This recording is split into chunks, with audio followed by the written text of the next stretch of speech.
নির্বাচন অংশগ্রহণমূলক করার পাশাপাশি সংখ্যালঘু ও পিছিয়ে পড়া জনগোষ্ঠীর নিরাপত্তা নিশ্চিত করার তাগিদ দিয়েছেন গবেষণা সংস্থা সিপিডির সম্মাননীয় ফেলো ডক্টর দেবপ্রিয় ভট্টাচার্য। রাজধানীর একটি হোটেলে centre for governance studies CGS আয়োজিত সেমিনারে তিনি বলেন, সবার অংশগ্রহণে সহিংসতাহীন নির্বাচন উপহার দিতে পারলে অন্তর্বর্তী সরকার সবার কাছে প্রশংসা পাবেন। নির্মাণে নাম্বার 1 শাহ সিমেন্ট। অনুষ্ঠানে সুশাসনের জন্য নাগরিক সুজন সম্পাদক বদিউল আলম মজুমদার রাজনৈতিক দলগুলোর মূল্যবোধের পরিবর্তন না হলে শুধুমাত্র নির্বাচনের মাধ্যমে গণতান্ত্রিক উত্তরণ সম্ভব নয়।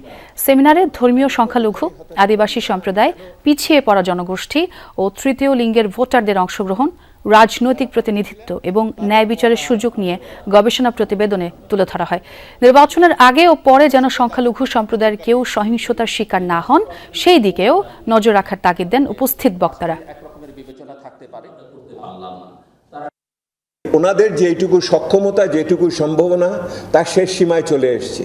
এখন যেটা ওনারা করতে পারেন সেটা হলো একটা ভালো নির্বাচন, যেটুকু করা সম্ভব। আমাদের যে বিভক্তি আছে নিজেদের ভিতরে, সেগুলোকে ঐক্যের ভিতরে নিয়ে আসতে পারবো কিনা, এইটার ভিতর দিয়ে একটা যে নতুন প্রত্যাশার সৃষ্টি হয়েছে পরিবর্তনের, তাকে আমরা কাজে লাগাতে পারবো কিনা। ভালো নির্বাচনের মাধ্যমে একটা গণতান্ত্রিক উত্তরণের পথ সুগম হোক আমরা চাই, কিন্তু এখানে নির্বাচন কমিশনের সক্ষমতা নিয়ে গুরুতর প্রশ্ন দেখা দিয়েছে।